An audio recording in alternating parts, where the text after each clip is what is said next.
थांदों नोङो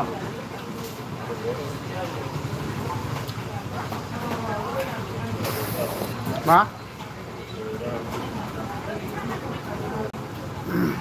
कमेन्ट खालामदो लोगोफोर दसे लाइभ थानोसै आरोना बारा गोबाव थानाय नङा 10 मिनिटसो थागोन साब्रैल' फैजेनदों माथो नयजन कमेन्ट खालामदो दे जोंनि आदायानो नङा हाबायाव नोंनि आदा बेवहाय मावनाय जों मोसानाया आंनि हाबा जाखानोसैद्रा लाखिनोसै दा ए नायबाय मयनिथो ए आस्सा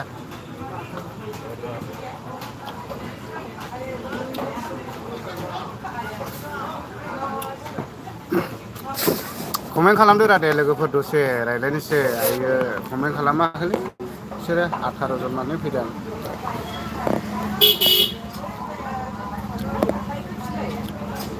मा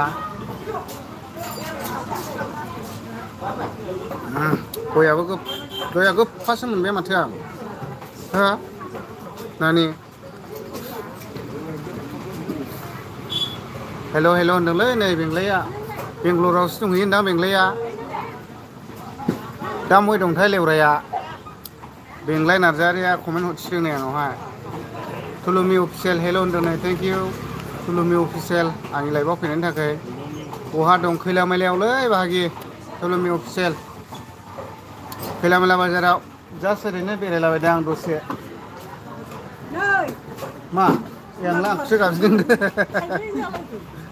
दे कमेन्ट खालाम दे लोगोफोर एसे थाबा थाबना बिनोथ' मिथियोआनोथ' अह अके थेंक इउ सान अफ बड'लेण्ड गया गारदो सालथे दा उदै गलायगोन वाइदि दं सालथे सान अफ बड'लेण्ड थेंक इउलै ब्रादार आंनि लाइभआव फैनायनि थाखाय दाखाल नायदोंमोन आंनि माबाखौहाय होबाय था ओमफ्राय एक्टरबो जाहैबाय दा सान अफ बड'लेण्डखौहाय बयबो सापर्ट खालामहैदे लोगोफोर सोरनावबा साब गैयिफ्रा आरोना बिथाङा बिराद मोजां जायगा देखायगासिनो आरोना गोजान जायगा जेराव जों थांनो हायि जायगाफोरखौ बिथाङा देखायगासिनो सान अफ बड'लेण्ड एक्टरबो बिथाङा नोंथांमोनानो भिजिट खालामहैब्ला मिथिखागोन सान अफ बड'लेण्ड बयबो गावसिना हो ब्रादारनि चेनेलखौहाय जाहाथे जोंनि रायजो राजानि अनसायनाय मोननानै बेबायदिनो आउट कान्ट्रिफ्रावबो गोजानफ्राव माने बिथाङा भिजिट खालामहैयो दा बिनिखायनो खाथि खाला फ्रायनोथ' गिदिंगासिनो दङ जेरै बेफोरबायदिनो मोजां भिउफोरखौहाय बिथांनि चेनेलनि दारै नुगासिनो दं आरोना दा गावसिना हो गोजानाव थांनो हाथों दुबाइनो मा होनो ओरैहाय आउट अफ कान्ट्रिफ्राव थाइलेण्ड ओमफ्राय कमेन्टखौ नायनि दे लोगोफोर मा होनदोंनो जुसमे गजय लरा एसके बड' ब्लग अके लाउरा ना लाउरा जाख्राला ना लुरा जाखो আকৌ এবাৰ কমেণ্ট কৰক ব্ৰাদাৰ মোৰ লাইভত অহাৰ কাৰণে আপোনালোকক বহুত ধন্যবাদ যাচিছোঁ ओमफ्राय बेंलाय नार्जारिया महाय दं थुलुमि अके थुलुमिखौ सोंहरदों दै महाय दंनो थुलुमि बेंलाय सोंहरदों ओमफ्राय साक क्या बाल रहे हो कुछ समझ नहीं आ रहा है अच्छा ठीक है बोडो लैंग्वेज से बातचीत कर रहे हैं आप कहाँ से भैया थुलुमि अफिसियेल आं न'आवनो दं बेंलाय नार्जा न'आवनो दंनो ओमफ्राय सान अफ बड'लेण्ड होनना उन्दुना दं सालथे दासो सिखारदों आं थोद बारा उन्दुनो हालै सालथे सान अफ बड'लेण्ड जों ओरैनो बाजारावहाय नै जास्ट दङ आरोना हनै अमा बेदर बाजार मा बाजार दंलाबायो हनै दिनैहाय एसे बुरजा दङलै अमा बेदरा ओमफ्राय आंजों लोगोसे दङ जोंहा बिनानाव एक्ट्रिस दङ नै मारेना एक्ट्रिस ओरैनो हरा बाजै सनालि ओइ सनालि खोनादों ना सनालि नोंनि खोमायाव गाननाय नेक्लेसआ आं हरनाय फैसासोमोन बे होननानै बरियालै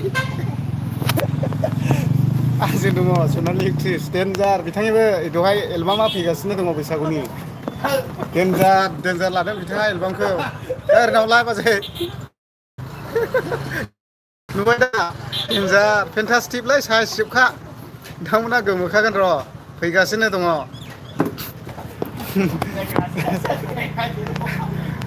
आं दे गाज्रि साइलेन्ट मोना अके नोंलाय ओमफ्राय थुलुमि अफिसियेल सलायबाय थायो बाहागि दिनै नोंसोर कमेन्ट खालामलायबाय था दे हाबाब सालथे thank you okay thank you दे गोजोननाय मोनबाय ब्रादार आंनि लाइफआव फैनायनि थाखाय एसे खरब्लाब्लानो खानाय सिनजानो एसे मख्रा खरब्ला बायदि नुदों नै बोरायबाय दा एसे साइसफ्रानो गैला खावलायफ्राबो नै ओरै स्लिप जाजोब्बाय बोरायनायखानो रेन्दाबो फुजाया दा आस्सा नायबावनि मा होनदों आफुथेसे मा जाखैलाय आफेक्टेसनटेड सबायजों दाउला खासि जानोब्ला फै सेरफांगुरियाव अके जागोन जेबो माबा गैया ब्रादार थांगोन र' आं दा क'क्राझारसिम थांनांगौलै मा होनला एसे लोगोफोर लिंहरदों आरोना क'क्राझारावहाय दा जोङो बेलासि सहैनांगौ आरोना ओमफ्राय टाइम मोनब्ला थांगोन दे ब्रादार मालाबा समाव दे आं क'क्राझार ओरैहाय मा सेरफांगुरि थांबाथाय लाइभ होगोन नोंथांमोना लोगो लाफैबानो जाबाय दे मालाबाफोर थांगोन आं जुरुर अमा दिसि लायनो थांगोन आङो दे ओमफ्राय लयेल बि हाय आदा थेंक इउ ब्रादार आंनि लाइभआव होफैनायनि थाखाय सिनाय अके ब्र' लेंगुस बोल रहा है ओके बर' थेंक इउ ब्रादार बेंलाय नार्जारि नङा बहायथो भाइरेल नों गारि सालायनायनि अके ओमफ्राय मैं आसाम से हूँ आसाम से कौन सा जगह से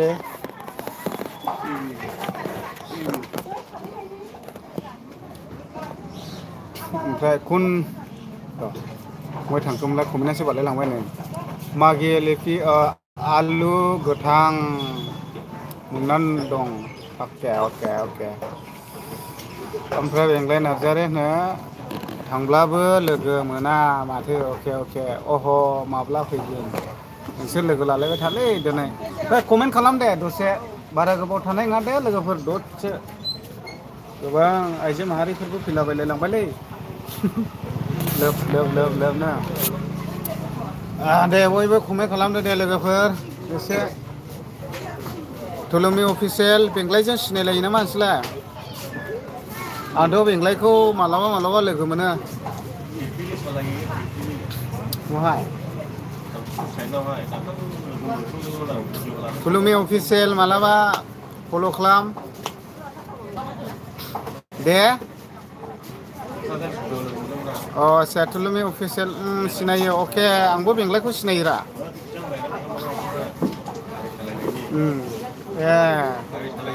अके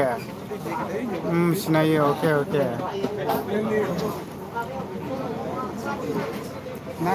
नानि जारौ नानि दे कमेन्ट खालामदो लोगोफोर दसे 9 मिनिट जाबायलै 15 मिनिटसो थाना होनोसै आं दे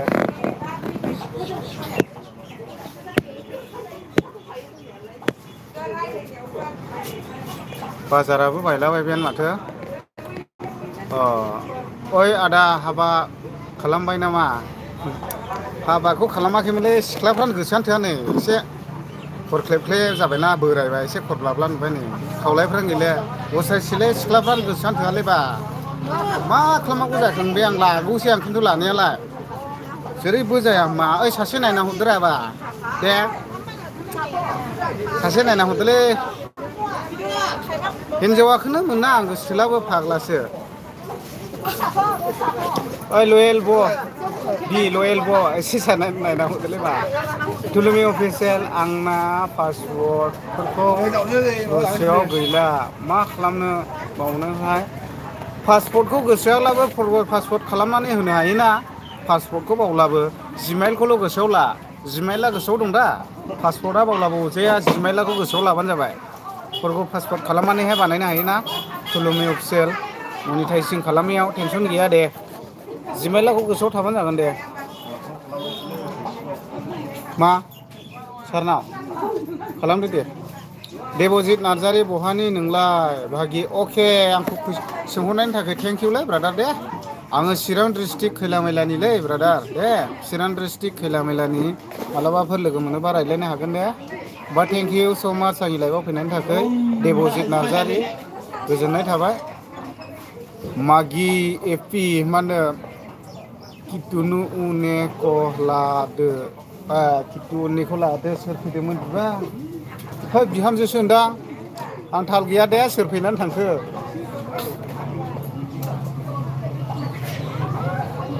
बिहामजोसो जायोलै सासेखौ आं सोमोन्दोआवहाय आंनि इउटुब चेनेलखौ माब्लाबा खनसे नायनो हासिगोन नांसिगोन माबोरै जाना दंथाय वाच टाइमा कमप्लिट जाबाय नामा ओमफ्राय वाच टाइमा कमप्लिट जाबाय नामा ओमफ्राय नायसाय ओमफ्राय पासवर्डखौ बावबाबो अरजाया र' पासवर्ड खालामनो हायो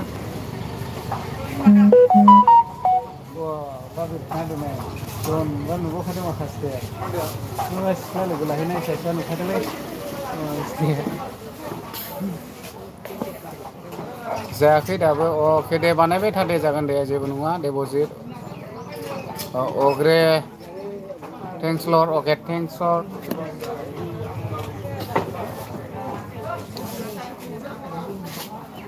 मोजां मोजां बुस्थु दं नै जाग्राफोर गोथाव गोथाव बुस्थु दं नै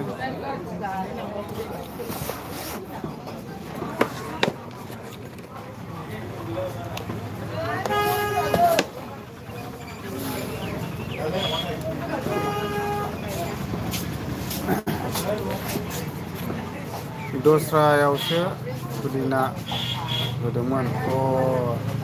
बे दस्रानाव सोंलाय गोसोआव लिरना लाबोखालाम जायोमोन जिमेइलफोरखौ पासवर्डफोरखौ नोंसोर लिरना लाबोबानो जायोमोन आरोना बेंग्लायालाय दं आंजोंनो नै ओइलाय बेंग्लाय हनै बेंग्लाय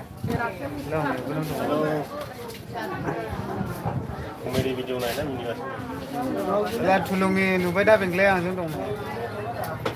नाम्बार ओमफ्राय नै जोंना माबा दंबावो सनालि एक्ट्रिस गोदान नायदो एबार बैसागुनि एलबामाव बिथांनिखौ मा जानुगोन हिटल' जाखादोंरा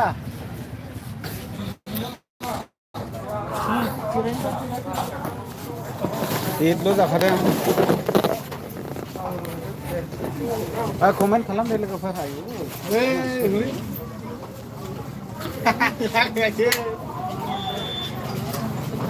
उनजों बारा नायानो नायखालाखै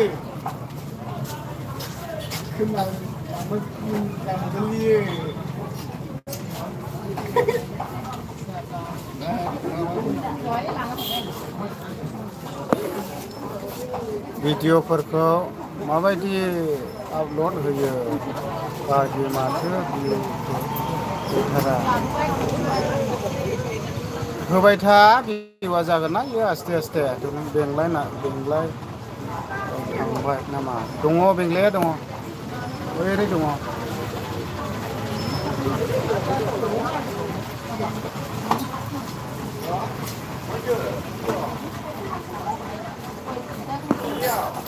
कमेन्ट खालामदो लोगोफोर दसे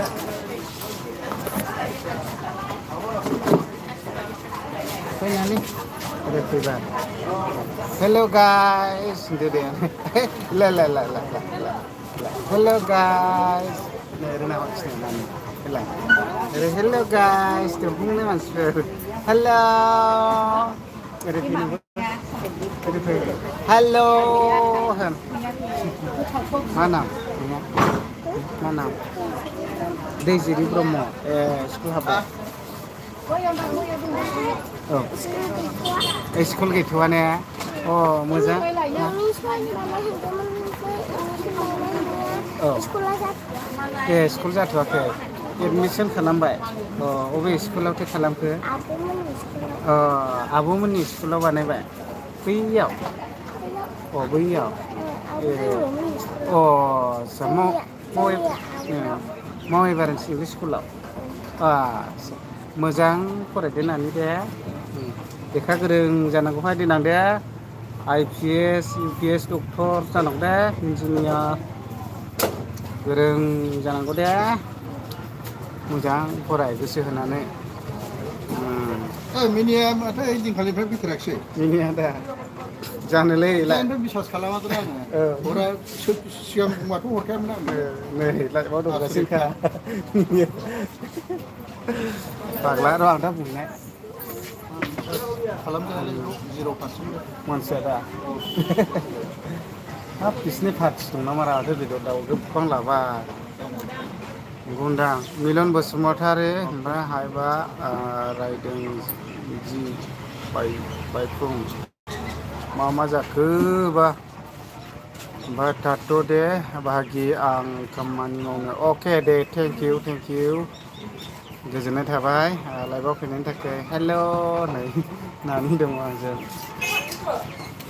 बामजादो ओइ नोंसिना न'आ अबाव नानि खाथियावनो आदसा मोजांथार नानिया नै मोजां फरायखा दे लेखाखौ बुरजा फरायखा गिदिर जानांगौ दे गोसो होनानै फराय 17 मिनिट जाबायलै लाइभ होनायाबो हायिखौ दोनलांदों ए नोंना आब'आ बेसेबां फरायखो बेबा माबा बुरजा फरायबाय ने नोंना दादा गैया आब'ल' दं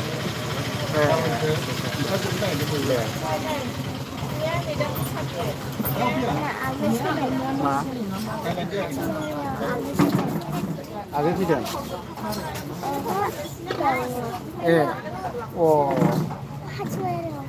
हाथिमारायाव ए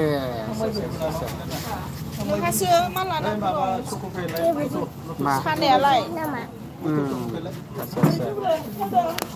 लोगोफोर लाइभखौ दोनथ'नोसै आं दे गोजोननाय थाबाय दे थेंक इउ बे फिसा फिसौ मालखौ दा लाबोसै औलै